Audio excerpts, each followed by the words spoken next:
नमस्कार दोस्तों। जैसा कि आप देख पा रहे हैं, इस बार मैं अयोध्या धाम पहुंचा हूं घूमने। काफ़ी दिनों की ड्यूटी के बाद अयोध्या धाम घूमने का मौका मिला। मैं काफ़ी दिनों से सोच रहा था कि अयोध्या धाम घूमूं और इस बार मौका मिल गया। इस बार मैं आपको बताऊंगा कि मैं अयोध्या धाम अपने प्रयागराज सिटी से कैसे आया।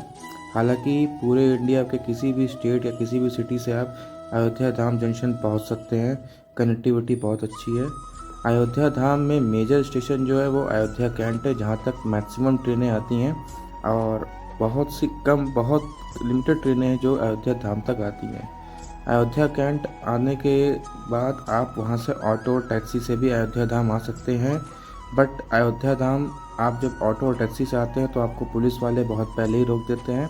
तो कोशिश करिए आप अयोध्या कैंट से अयोध्या धाम बाय ट्रेन आइए। यहाँ पे आप जब स्टेशन आते हैं तो आप स्टेशन में काफ़ी अच्छी फैसिलिटी पाते हैं। यहाँ का जो स्टेशन बना रखा है काफ़ी अच्छा बना रखा है। काफ़ी कुछ यहाँ पे बदलाव हो रखा है, एकदम एयरपोर्ट मॉडल।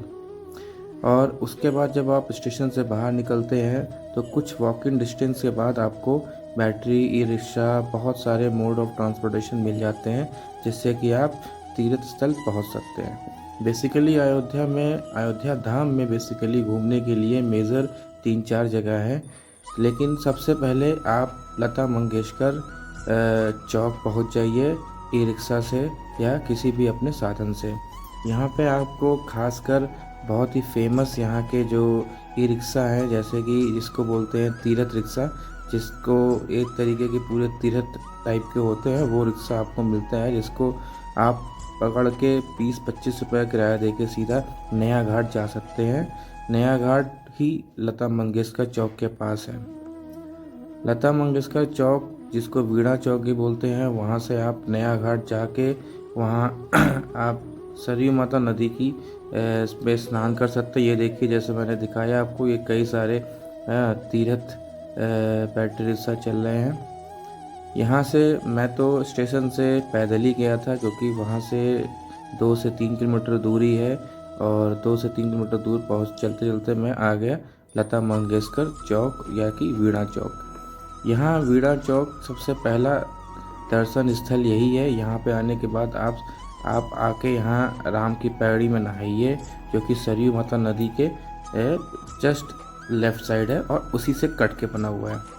राम की पैड़ी में नहाने का फायदा ये है कि लोगों की मान्यता है कि रामलला के दर्शन करने से पहले आप राम की पैड़ी में अगर नहाते हैं तो आपका दर्शन सफल माना जाता है।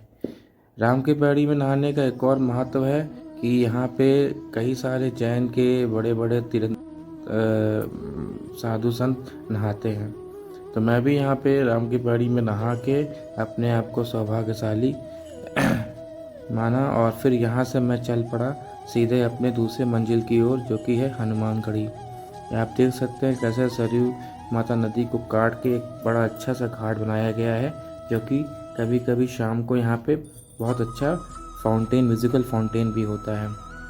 यहाँ काफ़ी देर आप बैठ सकते हैं, एंजॉय कर सकते हैं, और आराम से आप नहा के फैमिली के साथ, क्योंकि पानी बहुत कम होता है, तो आप आराम से यहाँ नहा सकते हैं। यहाँ कोई ऐसी दिक्कत नहीं है। यहाँ से नहाने के बाद फिर वापस आप आ जाइए हनुमानगढ़ी। हनुमानगढ़ी मंदिर जो है वो वीणा चौक या लता मंगेशकर चौक से 2-2.5 किलोमीटर स्टेशन की तरफ ही पड़ता है। फिर वापस आप स्टेशन की तरफ आ जाइए और यहाँ पे आप प्रसाद लेके लग जाइए लाइन में।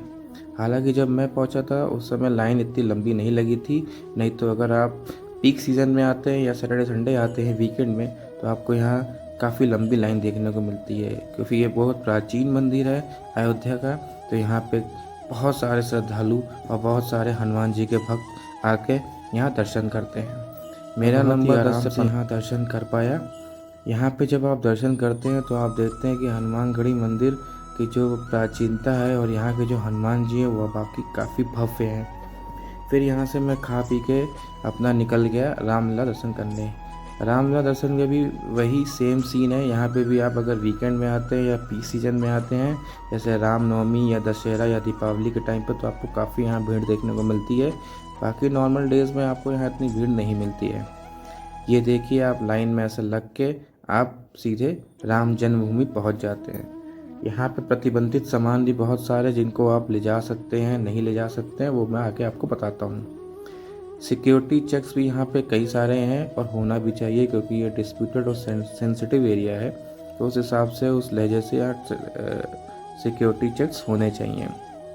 जगह जगह सिक्योरिटी चेक्स होने के बाद, जगह जगह आपके बैग चेक होने के बाद आप राम जन्मभूमि पहुंच जाते हैं।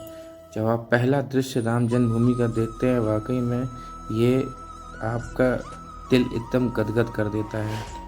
हमारे रामलला कितने सालों से एक छोटे से टेंट में बसे हुए थे और आज उनको इतना बड़ा जन्मभूमि में बसाया गया है।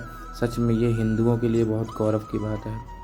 यहाँ पे आप देख पा रहे हैं कई सारे लॉकर सिस्टम है और जूते चप्पल रखने के लिए कई सारे बॉक्सेस बने हैं।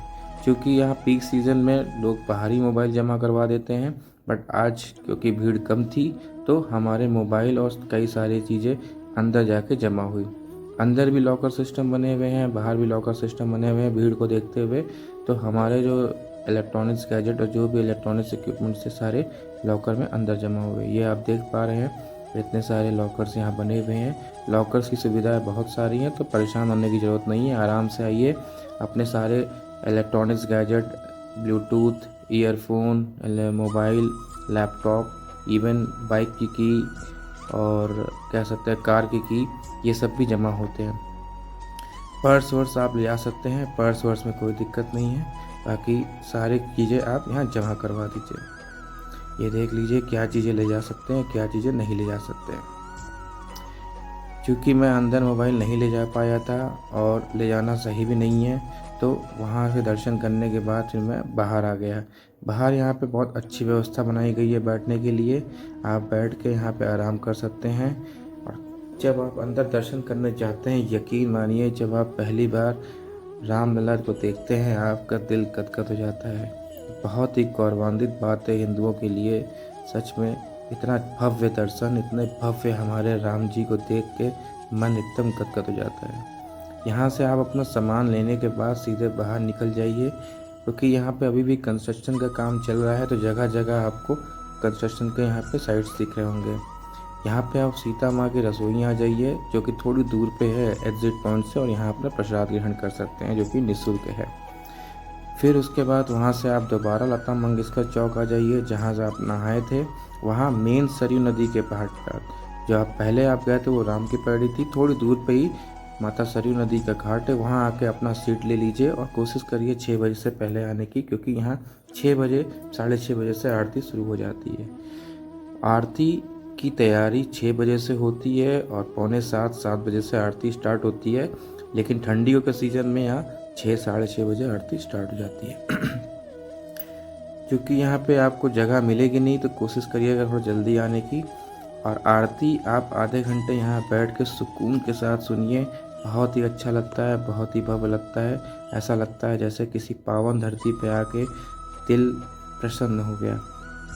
मैंने भी यहाँ पे आरती सुनी और वहाँ के नज़ारे, वहाँ के ऑरा को फील किया। बहुत ही पॉजिटिव वाइब आती है। सच मानिए, यकीन मानिए, एक बार तो आप ज़रूर आइए यहाँ पे दर्शन करने, अगर अभी तक नहीं आए तो। यहाँ आरती होने के बाद थोड़ा सा ध्यान रखिएगा अपना मोबाइल और पर्स और अपने बैग का, क्योंकि यहाँ पे चोरी बहुत होती है और जेब कतरे भी बहुत है, तो थोड़ा सा अपना ध्यान रखिएगा। फिर यहाँ से आप आ जाइए मौर्य मिष्ठान भंडार, जो कि यहाँ की बहुत ही फेमस कुल्हड़, दही जलेबी और छोले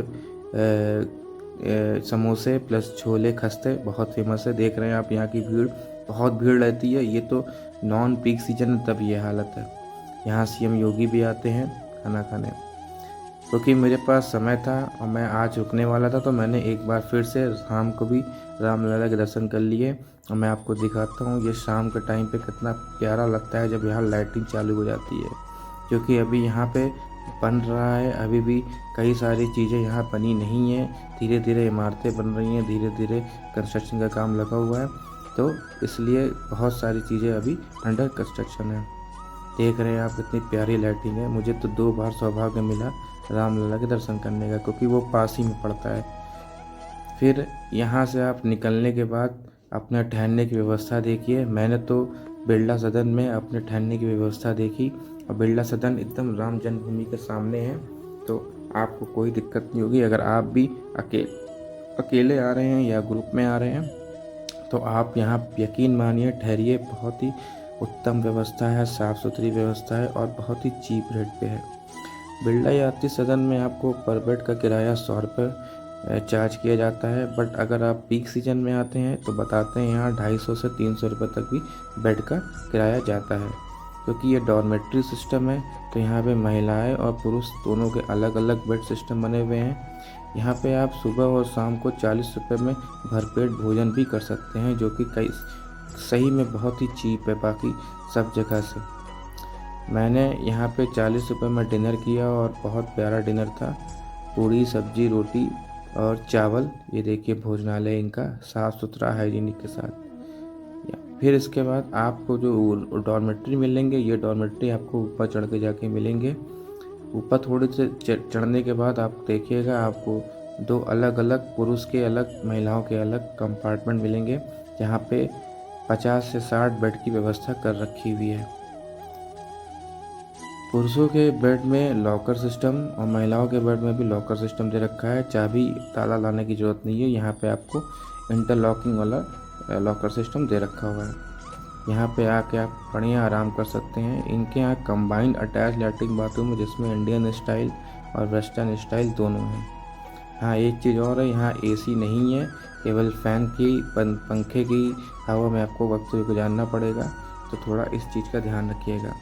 देख रहे हैं कितना साफ़ सुथरा इनका टॉयलेट है।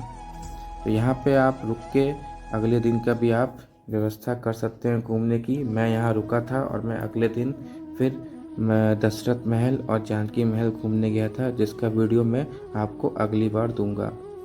और यहाँ पे देखिए कितना पास में, स्टेशन के बिल्कुल पास है ये बिरला यात्री सदन।